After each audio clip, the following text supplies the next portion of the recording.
Hi hello welcome to chat TV. తిరుపతిలో YSRCP deputy mayor అభ్యర్థి building ను దుర్మార్గంగా కూల్చేశారు.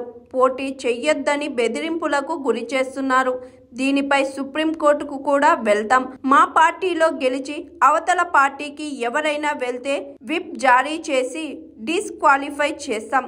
ఎన్నికల్లో అధికార పార్టీకి అనుకూలంగా చేస్తున్న అధికారులను విధుల నుంచి తప్పించాలి. నిజాయితీగా పనిచేసే అధికారులను వేయాలని ఎన్నికల కమిషన్ను కోరుతున్నామని గుంటూరు జిల్లా వైఎస్ఆర్సీపీ అధ్యక్షులు అంబటి రాంబాబు అన్నారు. డిప్యూటీ మేయర్ ఎన్నిక జరగనున్నది. దానికి సంబంధించి శేఖర్ రెడ్డి అనే వ్యక్తిని ఒక కార్పొరేటర్ని మేము డిప్యూటీ మేయర్ అభ్యర్థిగా ప్రకటించడం జరిగింది. ఇంకా నామినేషన్ కూడా వేయలే. ప్రకటించగానే ఆయన మీద తీవ్రమైన ఒత్తిడి తీసుకొచ్చారు. ఆయన పార్ట్నర్గా ఉండి ఒక బిల్డింగ్ కడుతుంటే ఆ బిల్డింగ్ ను కూల్చివేసేశారు. భయభ్రాంతులకు గురి చేశారు. లీగల్ గా చట్ట ప్రకారంగా ఏదైనా ఒక భవంతిని కూల్చాలి అంటే దానికి లీగల్ నోటీస్ ఇవ్వాలి.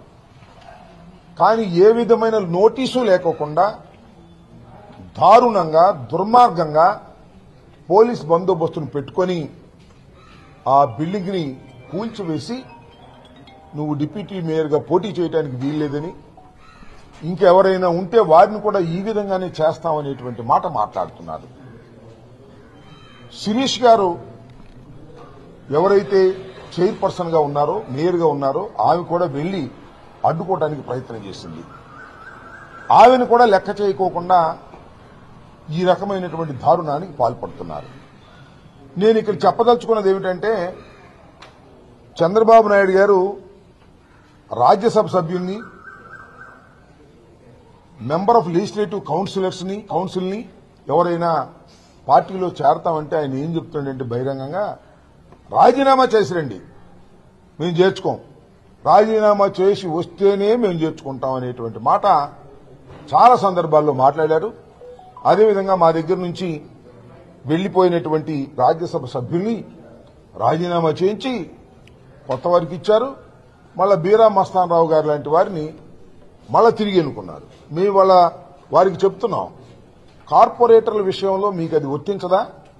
ఇదన్నా ఉంటే మా పార్టీ నుంచి ఎవరైనా లాక్కోదలుచుకుంటే రాజీనామా చేయించి మీరు పోటీ పెట్టుకోండి, అంతే తప్ప మా పార్టీ తరపున గెలిచిన వారు, మా ఫ్యాను గుర్తు మీద గెలిచిన వారు, వాళ్ళందరినీ ప్రలోభాలకి దౌర్జన్యాలకి పాల్పడి మీరు వాళ్ళని లాక్కునేటటువంటి ప్రయత్నం చేస్తున్నారు. ఇది చాలా దుర్మార్గమైనటువంటి విషయం.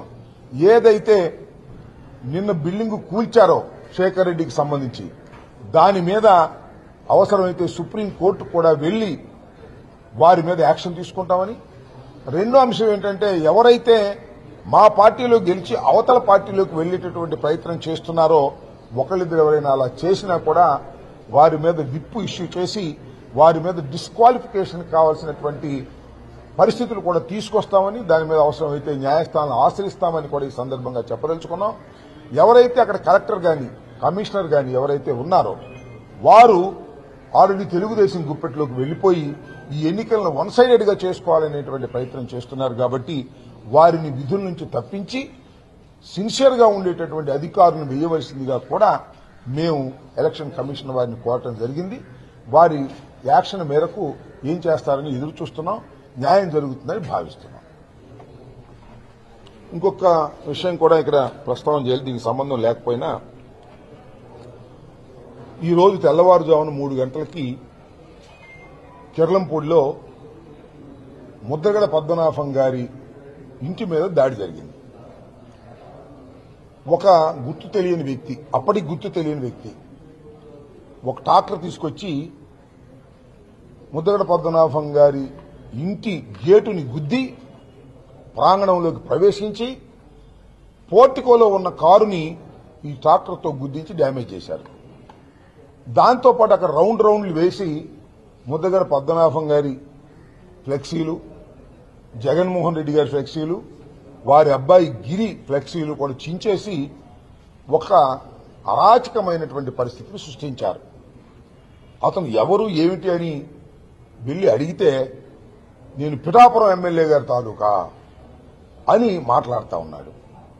నిజంగానే ఎంక్వైరీ చేస్తే పోలీసులు వచ్చారు, పోలీసులు పట్టించారు. అక్కడ ఆ ఆవేశంలో 4 దెబ్బలు కూడా వేశారు అతన్ని, పోలీసులు పట్టించి చేశారు. నేను ఈ సందర్భంగా చెప్పదలుచుకుంది ఏంటంటే, పిఠాపురం ఎమ్మెల్యే గారికి మీ ద్వారా విజ్ఞప్తి చేస్తున్నా. అయ్యా, ఆయన జనసేన కార్యకర్త అని తేల్చారు. ఆయన కూడా నేను పిఠాపురం ఎమ్మెల్యే గారి తాలూకా అని చెబుతున్నారు. ఇలాంటి దౌర్జన్యాలను మీరు ప్రోత్సహించడం సమంజసం కాదు. కాబట్టి తక్షణమే పిఠాపురం ఎమ్మెల్యే గారు, డిప్యూటీ సీఎం గారు, జనసేన అధ్యక్షులు తక్షణమే దీని మీద స్పందించాలా. మీకు ముద్దగడ పద్మనాభం గారంటే గిట్టకపోవచ్చు. ముద్దగడ పద్మనాభం గారు వైసీపీకి ప్రచారం చేయొచ్చు, మీకు వ్యతిరేకం చేయొచ్చు. అయితే ఇలా జనసేనకు సంబంధించినటువంటి వ్యక్తులు ఇంటి మీద దాడి చేయటాన్ని మీరు ఖండించకపోతే ఈ ప్రజాస్వామ్యంలో మీరు దౌర్జన్యాలను ప్రోత్సహించేటటువంటి వ్యక్తిగా ముద్రపడేటువంటి అవకాశం ఉంది.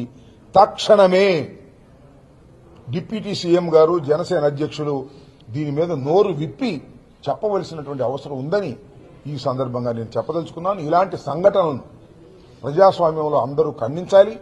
నివాసాల మీదకి వెళ్లి దాడులు చేసేటటువంటి పరిస్థితి ఇవాళ మీరు కల్పిస్తున్నారు.